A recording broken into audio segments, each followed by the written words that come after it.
Jack Hebert never aimed for a lavish life. From a young age, he valued simplicity and felt at ease with the basics. Growing up in a modest, middle-class family taught him to focus on necessities rather than indulge in excess. This upbringing shaped his priorities: contentment, order, and living within his means. As Jack went through life, he often compromised his values, especially for his wife, Jacqueline. She had more materialistic desires that clashed with Jack's simpler approach. Though he initially resisted, Jack frequently gave in to maintain peace. These compromises became a pattern in their marriage, leading to events that would later change Jack's life. He lived in a small unit, a 16 by 16 foot space that met his basic needs.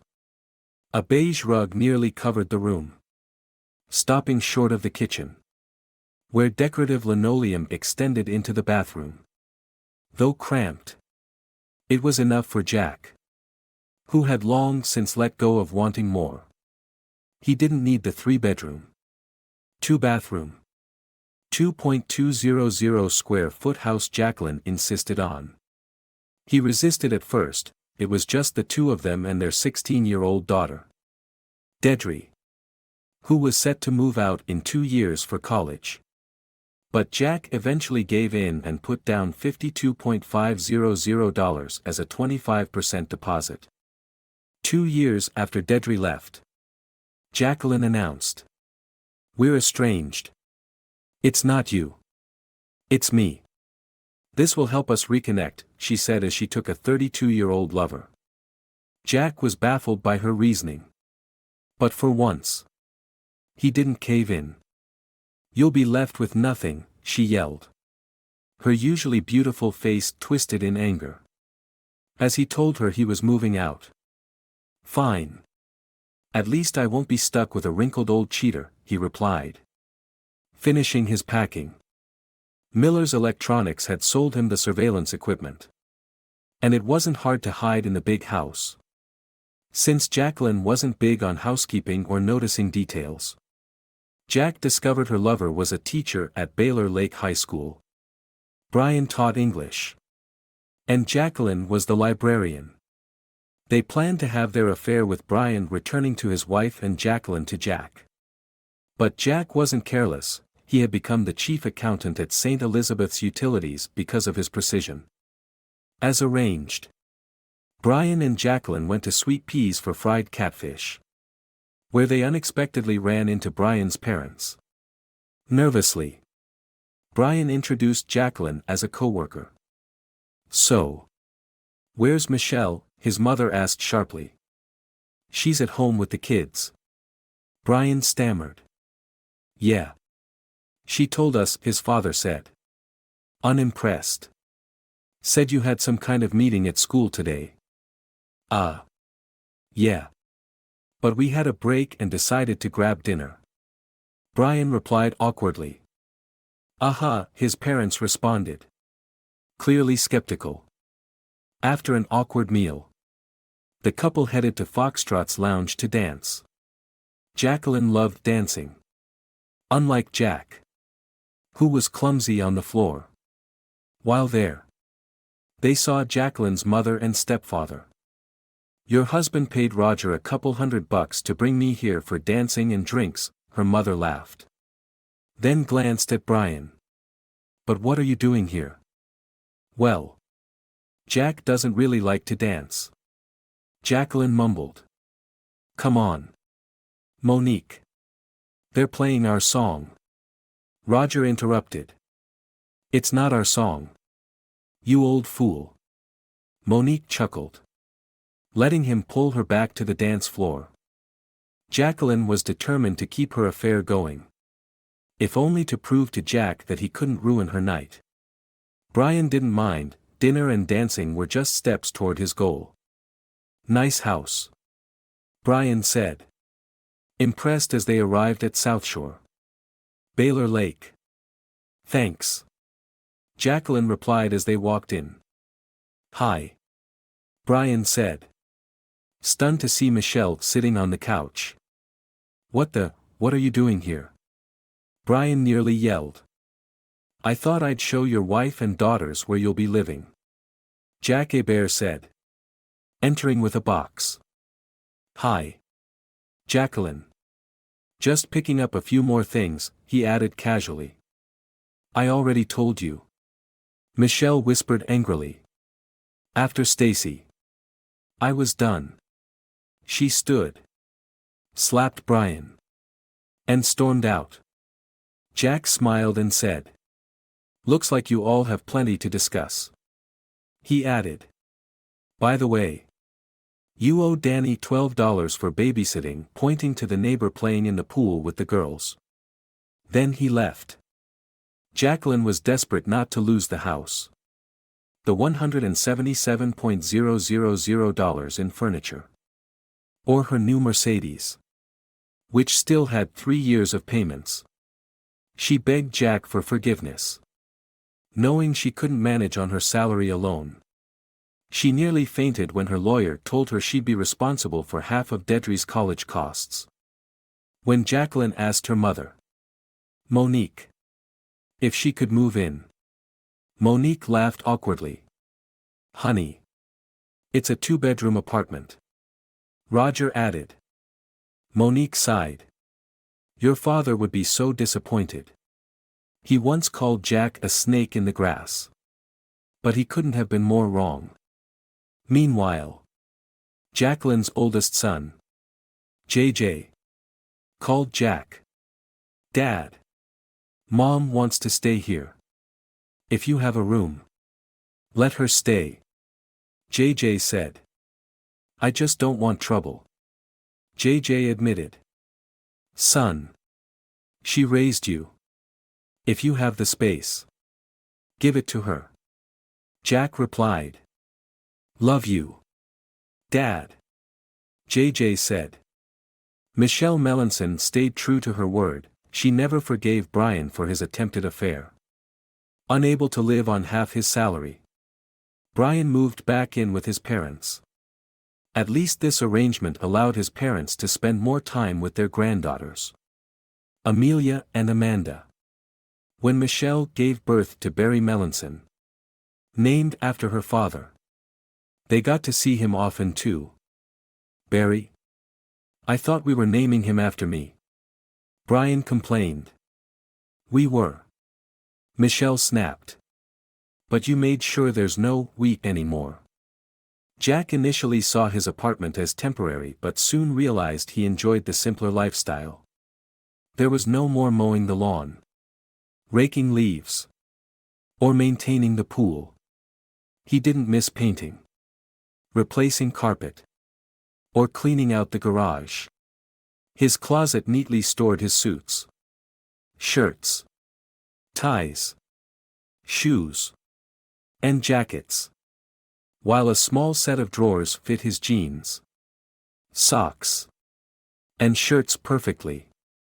Jack's furniture was minimal, a favorite chair, 2 bookshelves, a small table, 2 dining chairs, and a bed. He didn't own a TV but figured he could watch shows on his computer if needed. When he wanted to watch the Saints, he'd head to Red SP Sports Bar, which had a 61-inch TV, cold beer, and great wings. He also learned to cook, something Jacqueline used to complain about.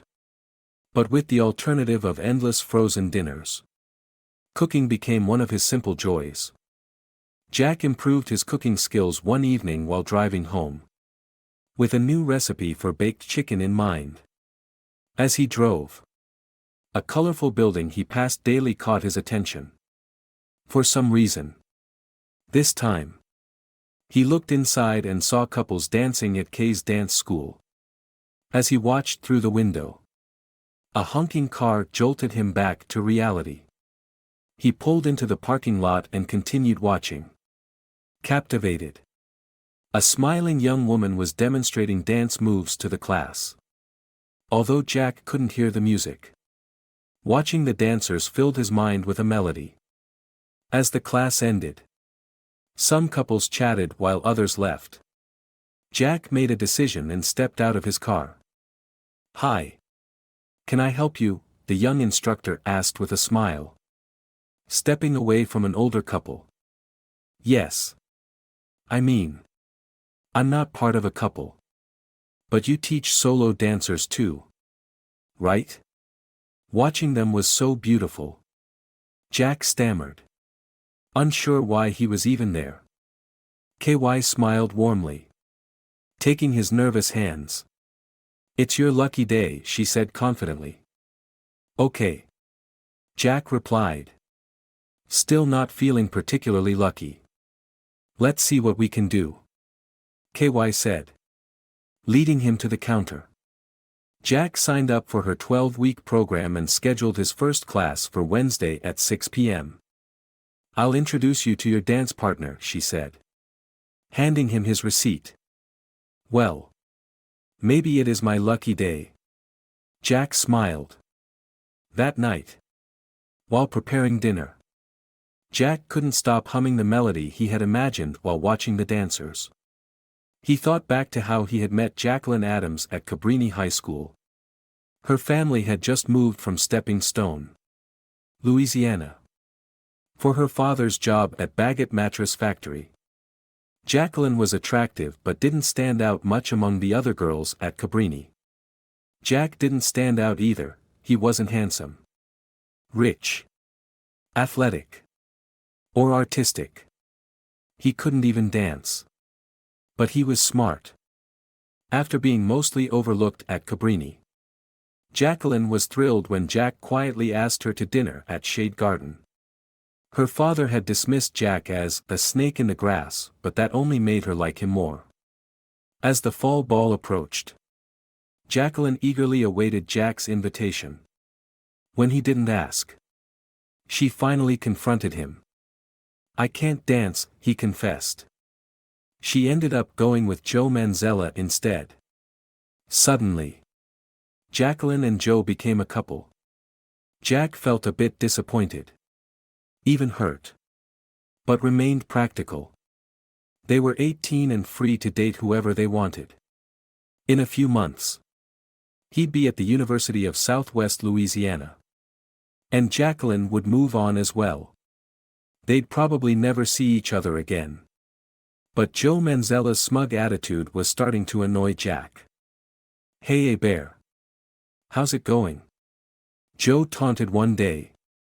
"Fine. Manzella. How's Gina?" Jack replied, referencing Joe's sister, who had a bad reputation. Joe, muscular but impulsive, swung at Jack, who dodged, causing Joe to punch a cinder block wall instead. "Ouch. That's got to hurt." Jack laughed as Joe stared at his swollen hand. Jacqueline tried dating other guys to make Jack jealous, but eventually gave up. She missed both the winter and spring balls because Jack couldn't dance. Now, 29 years later, in apartment 2B, Jack was ready to learn. It was Wednesday, and Jack wore his burgundy shoes, a brown suit, a light blue shirt, and a matching tie. The shoes were his most comfortable. "I thought it was Wednesday." Jill, an HR assistant, commented as Jack walked by. "It is," Jack replied. "But Wednesday is dark blue day," she teased, noting his usual attire. "Not anymore." Jack smiled. "I'm changing things up." Jack's unusual suit stirred conversation in the office. And leaving 20 minutes early caused even more of a stir. He headed to Tommy's Po' Boy next to the dance school and almost ordered his usual ham and cheese. "No, let's go with a big shrimp. Hot sauce. Please." Jack decided. He enjoyed his sandwich, checked the time, and then entered the dance studio, feeling nervous among the couples. "Great. You're here," KY exclaimed when she saw Jack. Meet Michelle Masson. Your dance partner. The last time Jack saw Michelle, she was nearly 8 months pregnant.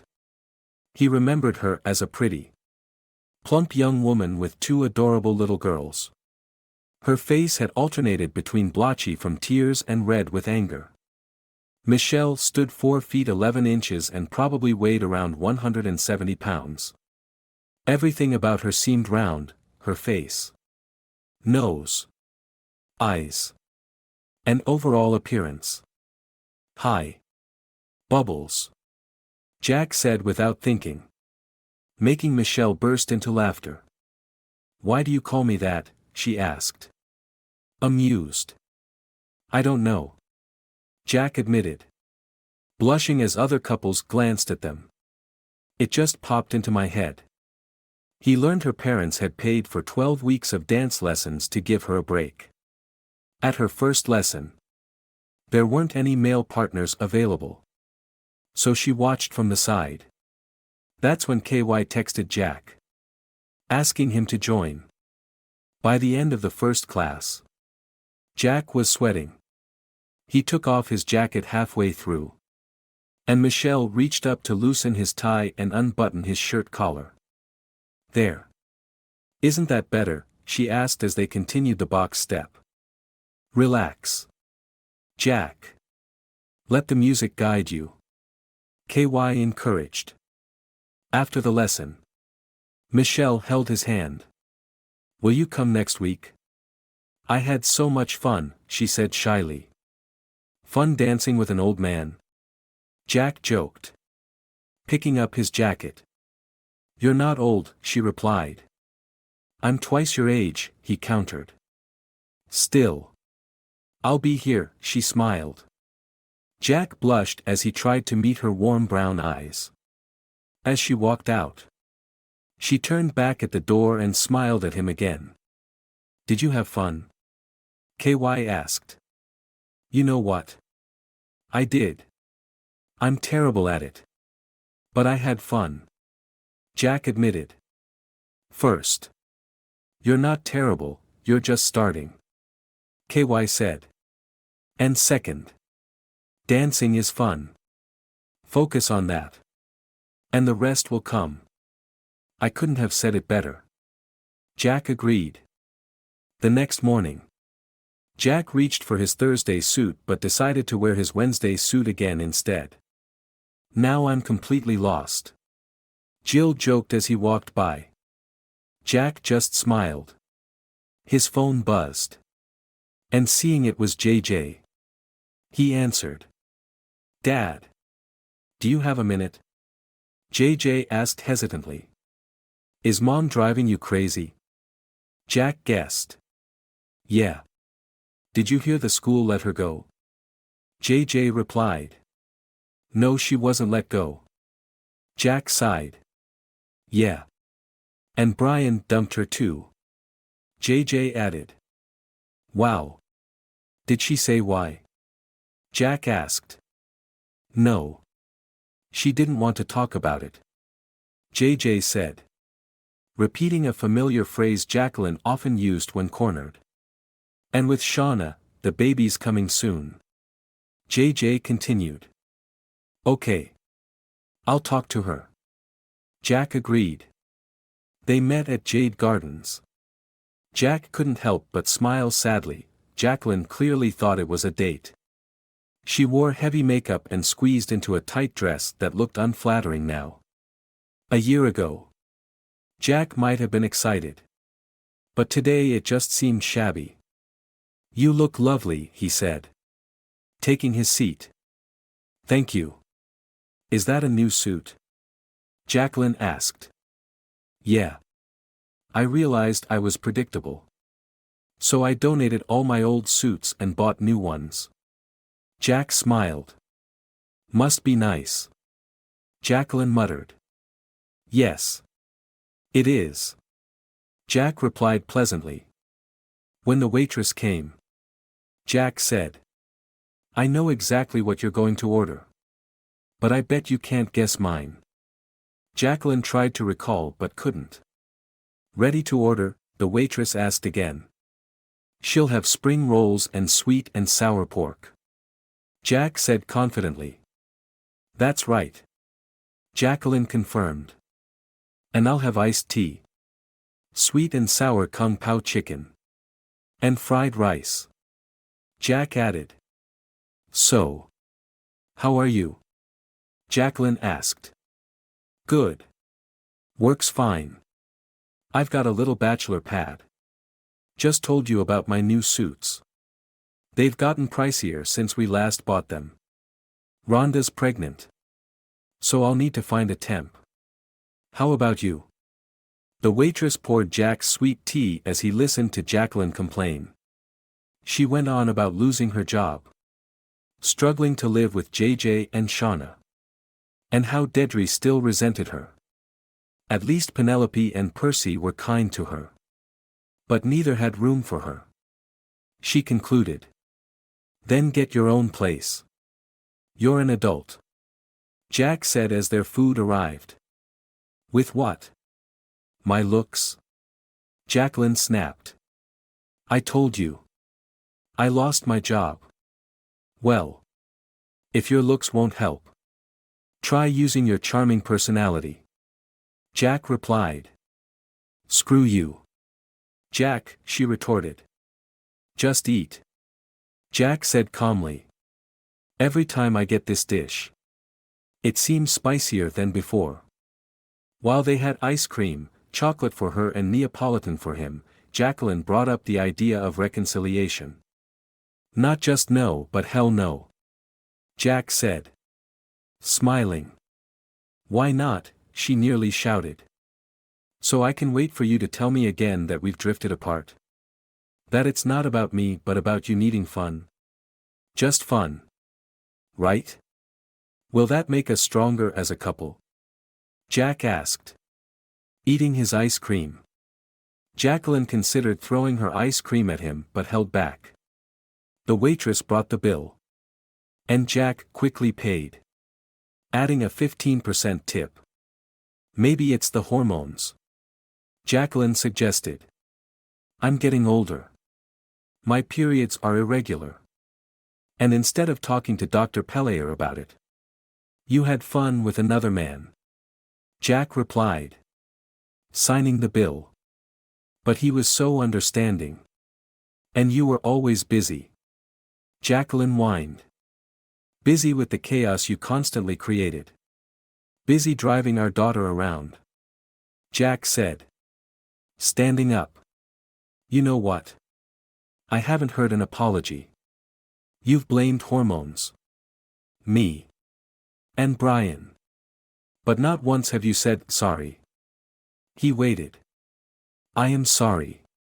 Jacqueline said quickly. JJ and Shauna need that room for the baby. Jack said. Find yourself a small apartment. There's a program at St. Elizabeth Courthouse to help you find a job. Use it. Later that evening. Jacqueline returned to JJ and Shauna's home. Her frustration boiling over. She yelled at Shauna. Calling her a witch. And damaged her relationship with the family. Thanks. Dad. JJ said bitterly over the phone. Are you okay? Jack asked. No. JJ replied. I told her we needed the room for the baby. Anything she said or did after that is on her. Jack sighed. At St. Elizabeth Community Services that Friday. Jack caused a stir by showing up in khakis and a button-down shirt instead of his usual suit. The bigger surprise came the following Wednesday when Jack left at 5:10 p.m. Wearing tight jeans. A blue shirt. And loafers. With his suit slung over his shoulder. Shocking his colleagues. And you're leaving 30 minutes early? Rhonda asked. Astonished. Go. Jack. Go. Jack Garrett from IT chanted playfully at Tommy's restaurant. Jack ordered fried oysters but admitted his usual ham and cheese was still his favorite. You never know until you try, he chuckled to himself. At dance class. Michelle greeted him with a smile, stroking his arm. This looks much more comfortable than that suit. Hi. Bubbles. You look good too. Jack smiled. And Michelle laughed at the nickname. Jack felt more relaxed and enjoyed the lesson. As it ended, Michelle mentioned heading back to her kids.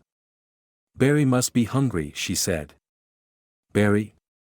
Oh. The little guy. Jack smiled. How are the kids? Millie's asking why we can't live with Daddy. And now Mandy is starting to copy her. But as long as Barry's diaper is dry, he's happy. Michelle admitted. See you next Wednesday. Bubbles. Jack grinned. I'll find a nickname for you. Michelle teased. Can't wait. Jack joked. Next. Percy called Jack. Complaining about Jacqueline. Daddy. Please do something. She's been here for 2 days. And Addison is about to lose it. What am I, an enforcer? Jack joked. When he called Jacqueline to tell her to leave Percy's apartment, she repeated her excuse. I can't afford my own place, she muttered. Jacqueline. We sold the house. We each got $42,000.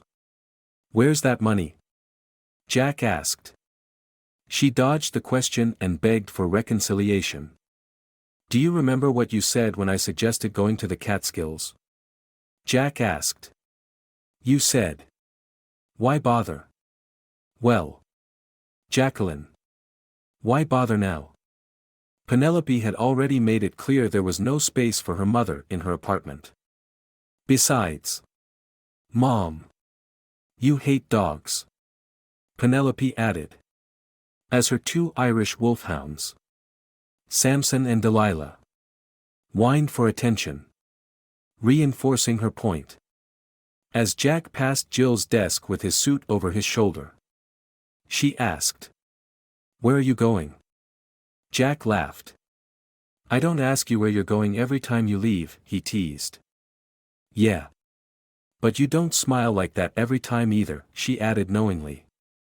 Jack knew if he told Jill, the entire office would know by morning.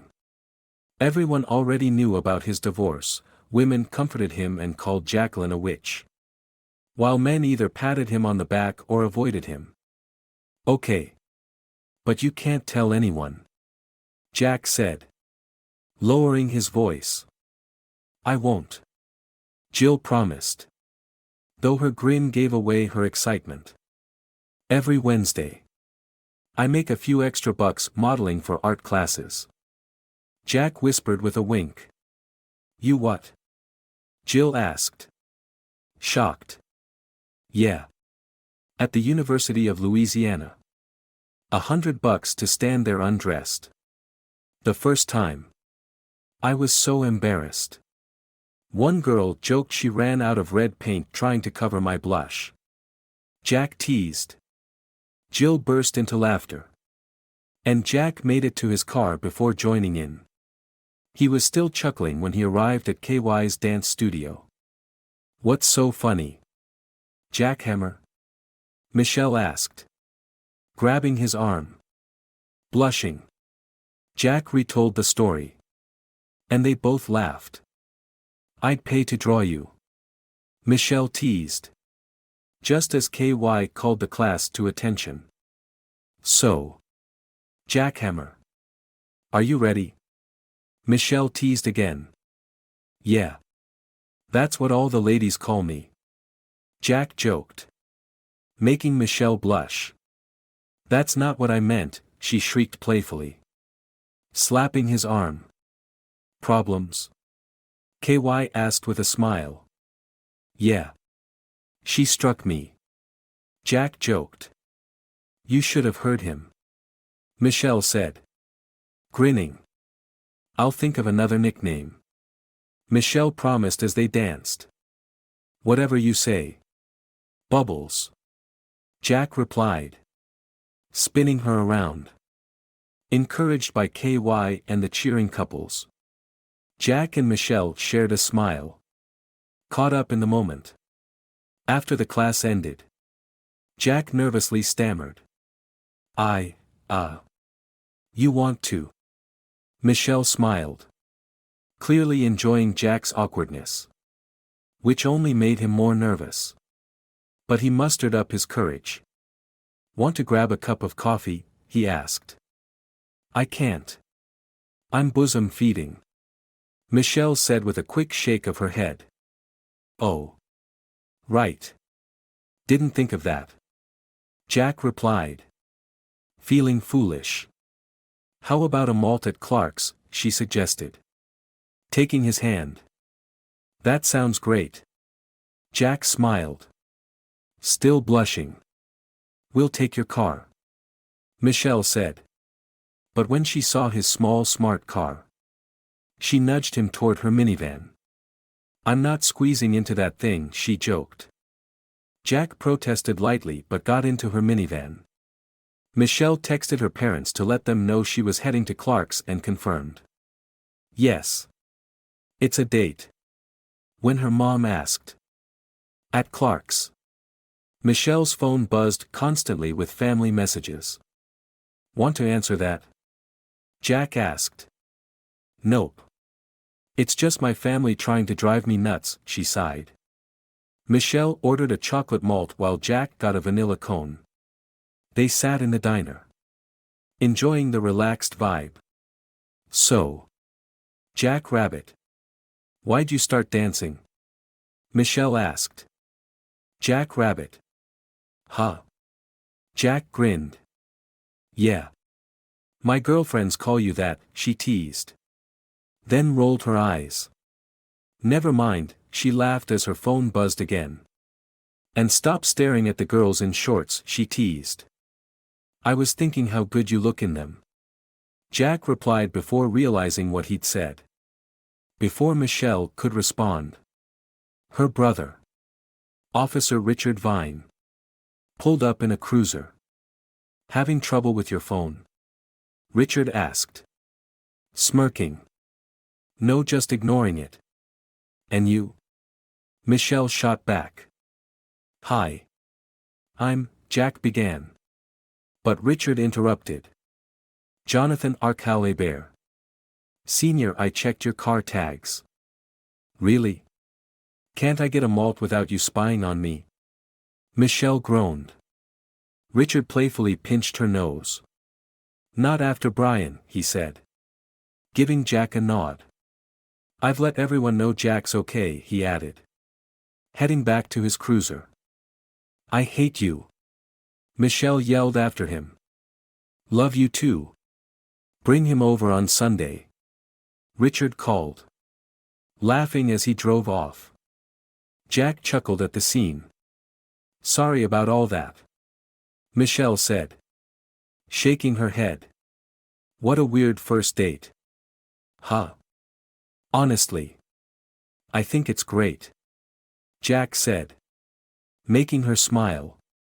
And now I know what to call you, Archibald, Michelle teased. Oh no, please don't. Jack blushed. It's perfect, she laughed. Despite her phone buzzing a few more times, Michelle ignored it as they finished their ice cream. When they arrived back at KY's dance school, next to Jack's smart car, they continued chatting quietly, enjoying each other's company. Sensing Jack's growing nervousness, Michelle finally asked. Archie, are you trying to kiss me? Yes, he admitted shyly. She pulled him closer and kissed him. Give me your number, she said with a smile. You're coming over for Sunday dinner, no excuses. 31 messages, she muttered, glancing at her phone. Really? Jack asked, surprised. After another kiss, Jack waved goodbye and drove off, leaving Michelle to deal with the flood of messages. The next morning at work, Whitney at the front desk blushed as Jack walked by. Other women in the office blushed, avoided his gaze, or giggled, while Garrett gave him a thumbs up. Jack finally remembered his joke with Jill and laughed out loud. "You didn't tell anyone, did you?" Jack asked Jill in the break room. "Of course not," she replied, though her guilty smile gave her away. Jack just shook his head, still in a great mood. Sunday arrived, and Jack dressed casually in a Saints pullover and khakis for dinner at Michelle's parents' house. Marie Vaughan greeted him warmly, and Barry Vaughan seemed to like Jack more with each visit. "Mr. AI, are we going swimming at your house again?" Millie asked, tugging at his hand. "I don't live there anymore," Jack explained gently, but then remembered his apartment had a pool. "But my apartment has a pool," he added. "Can we swim there?" Mandy asked excitedly.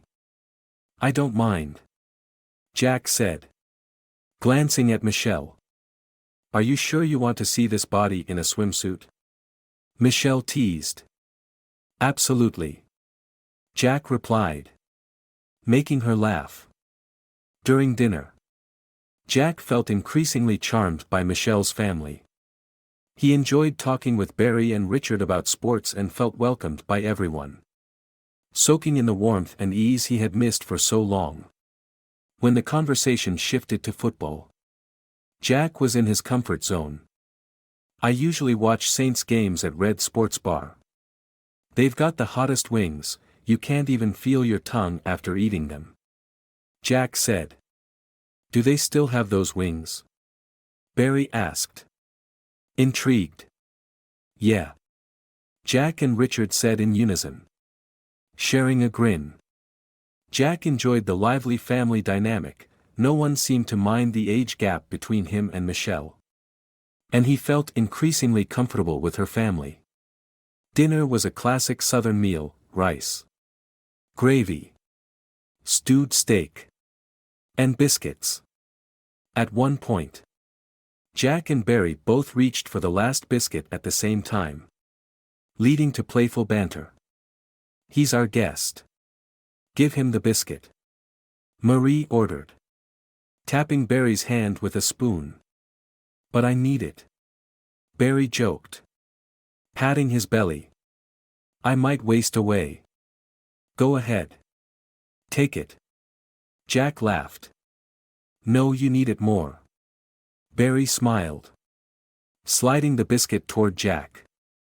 After dinner, Jack said goodbye to Michelle's family, with Millie and Mandy enthusiastically waving as he left. "Do I have to wait that long?" Michelle asked, smiling warmly. "We could go to side by side and then foxtrots. We've practiced enough, haven't we?" Jack suggested with a grin. "Side by side?" Marie teased, raising her eyebrows.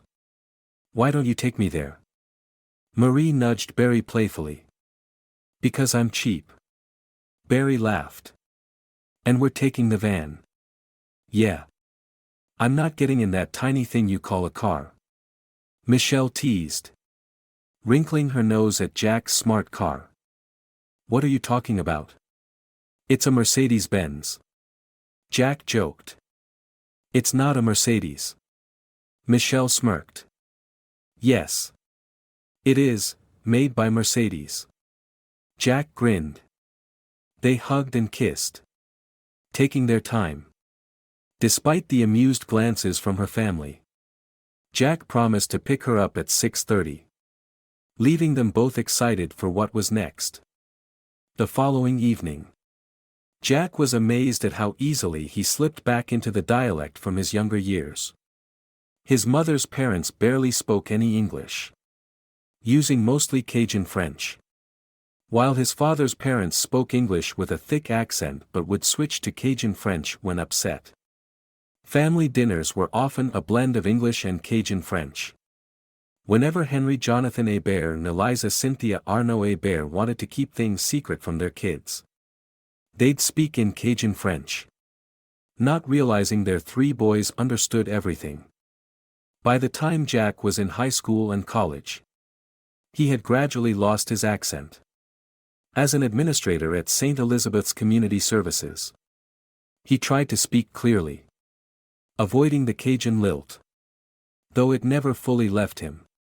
But after that dinner with Michelle's family, he felt a nostalgic pull. Jack decided to take Michelle out for a romantic dinner the next night. He went online, found the number for Side by Side Steakhouse, and left a message requesting a reservation for 2 at 6:45. Not even a call from Jacqueline could ruin his mood. "Hey, Jack. It's me," she purred on the phone. "Yeah. I see." Jack responded, keeping his tone neutral. Jacqueline used to mock his Cajun accent when his parents weren't around. She also criticized their food, calling it unhealthy. "You know fat isn't food," she'd say with disgust. "So, how's it going?" she asked in a sugary voice. "You know what? Yeah. Good."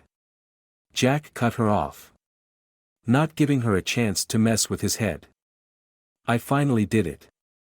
I got myself a little apartment," Jacqueline announced, acting like it was some great achievement. "That's nice to hear," Jack said. "Maybe you'd like to come over," Jacqueline suggested, laying on the fake charm. "I'll make the stuffed peppers you used to love." Jacqueline: "I don't think so," Jack said bluntly. Jacqueline's false cheer quickly vanished, replaced by her usual self-pity. She began whining about how none of their kids wanted to talk to her anymore. Even Dedry, "My baby, abandoned me. Can you believe it?" she cried. "Well, I'm busy tomorrow," Jack said, eager to end the conversation. "How about Wednesday?" Jacqueline quickly offered, her tears drying up just as fast. "No. I've got plans Wednesday too," Jack replied. "What are you doing?" Jacqueline snapped. Jack told her a variation of what he told Jill at work. "Taking a course at the university. You know. Just picking up some knowledge," he said. It wasn't entirely untrue, he was learning. Just not what Jacqueline thought. "What about Tuesday?" Jacqueline pushed. "Yeah. Okay." Jack finally agreed, cutting the conversation short. At 10:30 on Monday morning, a girl named Lacey from Side by Side Steakhouse called to confirm his reservation for 2. "We look forward to seeing you, Mr. Hebert," she said cheerfully. "Not as much as I'm looking forward to it," Jack joked, making Lacey laugh. Michelle laughed too when Jack called to remind her of their date. "Like I'm thinking about anything else," she teased, ending the call with a sweet "Love you." Jack was surprised by how natural Michelle was with affection.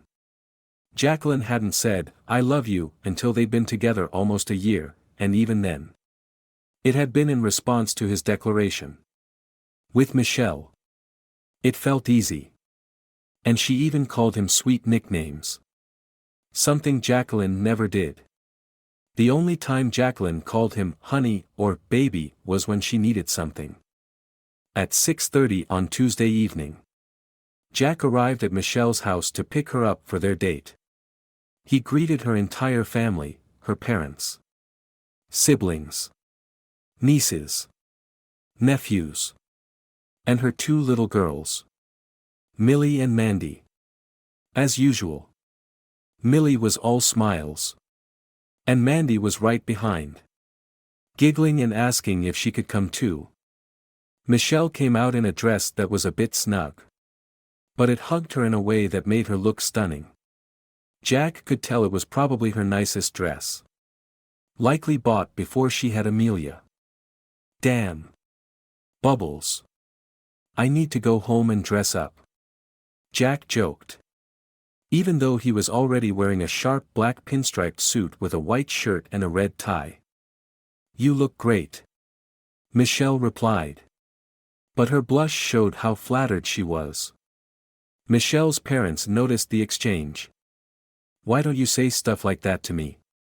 Marie teased Barry. "Because I'd have to say it all the time." Barry laughed. "Look. I just said it again." "You liar." Marie joked, giving him a playful kiss. Before they left, Michelle's brother Richard jokingly offered them a police escort. "I'll make sure you all get a police escort," he teased. Michelle rolled her eyes. "If you do, I'll punish you," she shot back playfully. "That sounds good," Jack replied, his heart racing as Michelle's soft words lingered in the air. The next morning, Jack woke up with a smile. The thought of the upcoming weekend with Michelle filled him with excitement. But before he could fully immerse himself in the weekend plans, he had a few things to take care of, one of which was a conversation with Barry, Michelle's father. Jack wanted to make sure everything was clear between them, especially with a romantic weekend ahead. That afternoon, Jack sat across from Barry at the kitchen table, both sipping coffee and talking about life. Barry was a straightforward man, but there was a warmth about him that Jack admired. "Look. I need to ask you something," Jack began, his tone respectful but serious. Barry set down his coffee mug and leaned back slightly, folding his hands over his stomach. "Go on, son." Jack hesitated for a second, gathering his thoughts. "I want to make sure everything's good between us, especially with me seeing Michelle." Barry gave a small smile, his gaze steady. "You're wondering if I'm okay with it?" Jack nodded. "Yeah. I just don't want there to be any misunderstanding. I care about her." "Barry. A lot." Barry studied him for a moment before responding. "Jack. I'll tell you something. I've been watching how you treat my daughter. And I see how happy you make her. That's what matters to me." He paused and added with a knowing grin. "She hasn't smiled like that in years, not since before Brian." Jack felt relief wash over him. "I just wanted to be upfront." "I respect that," Barry said. "You've got my blessing. But one thing, just don't hurt her. She's been through enough." "I won't," Jack promised sincerely. Barry gave him a firm nod. "Good. Now, about this weekend, you better make sure it's special. And if you take her dancing again, try not to step on her toes too much," he added with a chuckle. Jack laughed. "I'm getting better. I swear." They finished their coffee, chatting about football and life.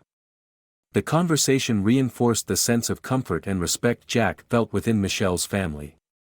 With Barry's blessing, Jack's excitement for the weekend only grew. That evening, Jack sent Michelle a playful text, "You better be ready this weekend. No excuses." Michelle replied almost instantly, "Oh. I'm more than ready. Love you. Bubbles." Jack smiled, typing back, "Love you more." As the weekend approached, Jack prepared everything carefully. He booked a cozy bed and breakfast by the lake, where they could enjoy some privacy and relaxation.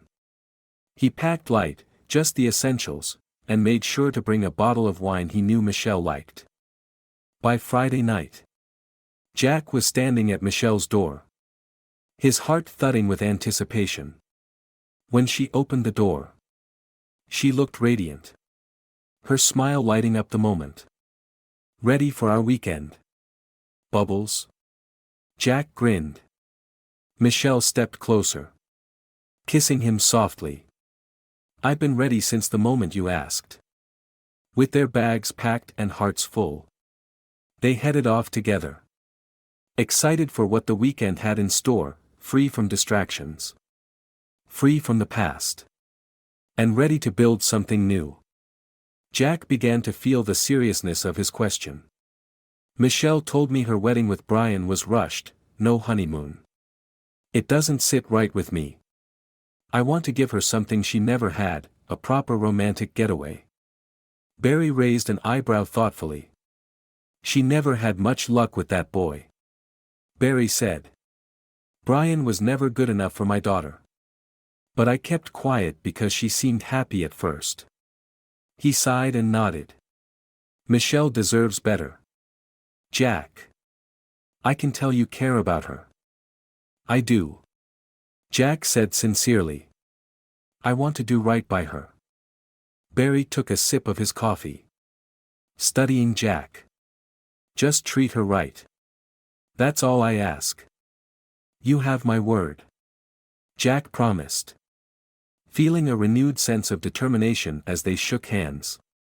The weekend arrived faster than Jack expected. He had planned a surprise romantic getaway to New Orleans. A city full of charm and memories from his youth. On Friday afternoon, Jack left work early. Excited to pick up Michelle and give her a break from all the stress she had been carrying. It was time for her to be pampered. When Jack pulled up to Michelle's house, he was surprised to see Brian standing by his car. Struggling with Millie and Mandy's car seats. Jack's stomach tightened. He knew Brian was Michelle's ex and seeing him outside the house made him tense. Let me help. Jack offered. Stepping in quickly and gently taking Barry from Brian's arms. You handle Mandy. Brian looked uncomfortable. Hi. Mr. AI. Millie greeted sweetly as she Saturday buckled in. You're not going to touch me. Are you? Brian asked nervously. Glancing at Jack. Jack chuckled. No. Go ahead, he said. Securing Barry's car seat. Brian looked relieved as he buckled Mandy in. Jack leaned over and kissed both girls on the forehead. Making them giggle. Got a minute? We need to talk. Jack said. Turning to Brian. Brian tensed but nodded. What about? Monday night? Monday night?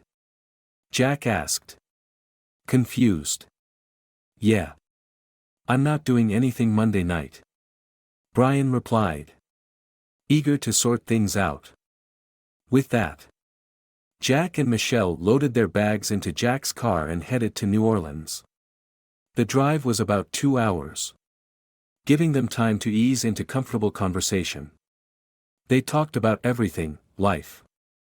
Their pasts. And their hopes for the future. Michelle's laughter filled the car as she shared stories about her daughters and life with Brian. I know I'm fat.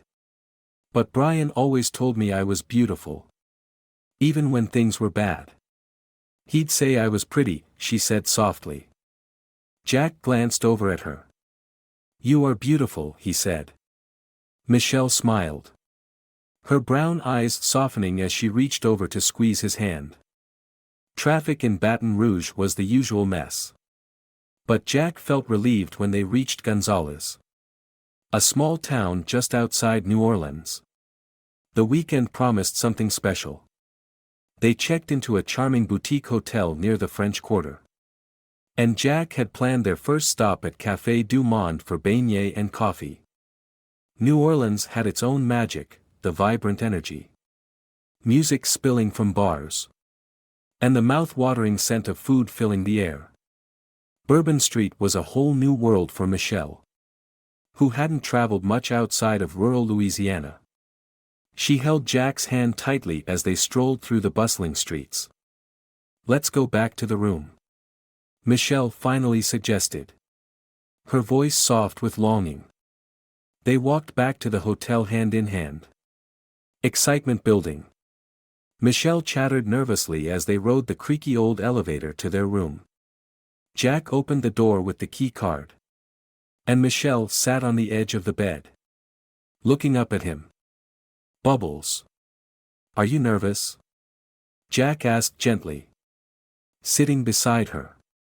No, Michelle replied quickly, though her nod said otherwise. I'm all fat, she added in a small voice. Jack turned to her, full of affection. And you're all beautiful too, he said firmly. She didn't argue about her size, she knew she was overweight. And pretending otherwise would have felt insincere. But Jack told her the truth. You're beautiful, he repeated. And he meant it. To him. She really was. On Monday night, Brian sat nervously across from Jack at Jitter's coffee shop. Jack ordered his usual coffee with evaporated milk and watched as Brian fidgeted. Hey, Brian. How's it going? Jack asked as he sat down opposite him. Good. I'm fine. How are you? Brian stammered. Yeah. I'm good. Got black bean soup simmering at home. Jack replied, taking a sip of his coffee. Brian looked confused. So, what do you want to talk about? He asked, trying to get to the point. Jack leaned forward, his gaze steady. Why does my wife want to cheat on me? He asked bluntly, catching Brian off guard. Huh? Brian's eyes widened. He had run through different scenarios in his head. But Jack's directness caught him by surprise. Jack sipped his coffee and set the cup aside. I gave her everything she wanted, the house, the car. She had a great Lincoln. But she had to have that Mercedes-Benz. I gave her everything. Brian. Jack said, his frustration clear. Brian shifted uncomfortably. She's getting older, he finally replied. Deidre's off at college. And Jacqueline feels unwanted. Jack listened, nodding slowly. So all it takes is a little attention from someone younger, he asked. Still in disbelief. Sometimes. Yeah. From you. It's just noise. But from someone else. It feels different. Brian admitted. Jack drained his coffee. Feeling hollow but gaining some understanding. Michelle always had a crush on you. Jack muttered. All it took was telling her she was cute. Brian shrugged. She's always been easy to flatter. Jack's jaw tightened. He forced a thin smile. Said goodnight. And left. Back at his apartment. Jack ate black bean soup with extra hot sauce and exchanged messages with Michelle. By Tuesday morning, he woke up with clarity. Jacqueline's affair wasn't his fault. It stemmed from her insecurities. For the first time, Jack didn't feel like a failure. He realized he had done everything he could for their marriage. And her betrayal was on her. Feeling lighter, Jack understood that his small apartment was no longer enough. He wanted more, a space for him, Michelle, and maybe even her girls. The thought of moving forward wasn't daunting anymore, it was exciting. That evening, it was time for another dance class. But this one felt different. Jack had something important planned, something he had been thinking about for weeks. After all the time they had spent together and everything they had shared, Jack knew it was time to take the next step. Jack knew what he wanted to build a life with Michelle. As he arrived at the dance studio, a familiar excitement filled him. Michelle was already waiting, her eyes lighting up as he approached. She greeted him with her usual bubbly energy, making Jack's smile grow even wider. Hey, Bubbles. Jack said warmly. Hi. Jack, she beamed. Ready for some more dancing? Jack smiled. More than ready. They stepped onto the dance floor, joining the other couples. After months of dancing together, Each lesson had deepened their connection. Their movements were synchronized. Not just in the dance, but in how they felt with one another. KY, the instructor, called out the steps, offering encouragement and praise. But Jack's focus wasn't on the instructions, it was on Michelle. Her laughter. Her smile. The way she moved with him, it all filled him with a deep sense of calm. As the music began to fade, Jack knew the moment had come. He had rehearsed this in his mind countless times. But now that it was here, his heart raced. As Michelle spun beside him, Jack suddenly dropped to one knee in the middle of the dance floor. Michelle stopped, momentarily confused, and turned to look at him. The other couples noticed and gradually turned their attention toward them as the music faded. Michelle v. Jack began.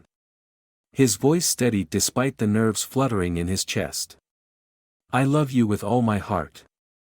He reached into his pocket and pulled out a small velvet box, revealing a stunning yellow gold ring with a 1-carat diamond surrounded by 4 smaller diamonds. Will you marry me? Michelle's eyes widened as she stared at the ring. Then back at Jack. For a second, the entire studio fell silent. Then, suddenly, she let out a joyful scream and tackled Jack to the floor, throwing her arms around him and kissing him excitedly. Oh! Archie, she exclaimed between kisses, laughing with joy.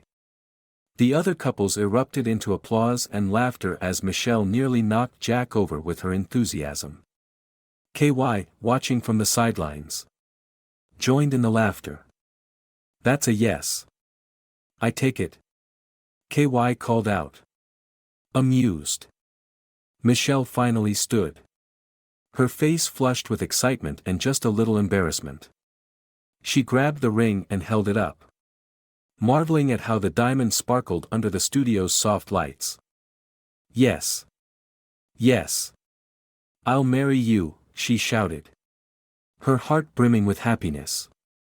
Jack grinned as he stood and dusted off his pants.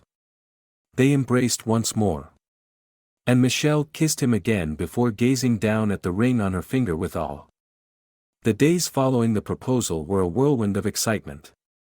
Jack called his son, JJ, to share the news. Really? Dad? JJ teased over the phone.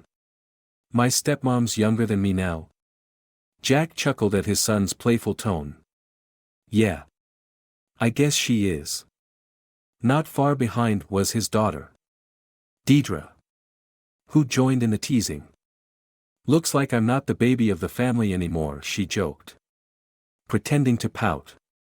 But Michelle's eldest daughter, Millie, was quick to reassure Deidre. It's awesome. You get to stay up 15 more minutes than the little ones. The family gathered at Jack's new house for a celebratory dinner. As they ate, the topic of Jack's nickname, Mr. AI, came up. Percy, Jack's youngest, turned to his father, confused. Why do they call you that? It started when I first met Michelle. Jack explained with a laugh. I called her Bubbles. And I guess the girls thought it was funny. So they made something up for me. Bubbles? Elisa, Percy's wife, asked, trying not to laugh. I don't know. Jack shrugged. She's just so full of energy. And it sort of came out. Michelle smiled and reached over to hold Jack's hand. And I found out his middle name is Archibald, she added with a grin. So naturally, the girls started calling him Mr. AI. And he's a big Saints fan. Penelope chimed in knowingly. Archie Manning. Of course. As Millie and Mandy took their new siblings outside to show them where the pool would be dug, Deidre lingered next to her father, leaning in to speak quietly. Daddy, I might have let it slip to Mom that you and Michelle are getting married next Saturday, she admitted sheepishly. Jack sighed but smiled. Sweetie. It's okay. I wasn't keeping it a secret from her. Deidre nodded. Looking relieved. She's a little upset. Though, she added cautiously. Jack shrugged. Unsurprised. That's her problem, he said calmly. She made her choices. As he watched his family spread across the yard, laughing and playing with the kids, Jack couldn't help but feel grateful. Everything had come together in ways he hadn't expected. Standing there, holding Michelle's hand, he knew this was the start of a new chapter, one full of love, happiness, and peace.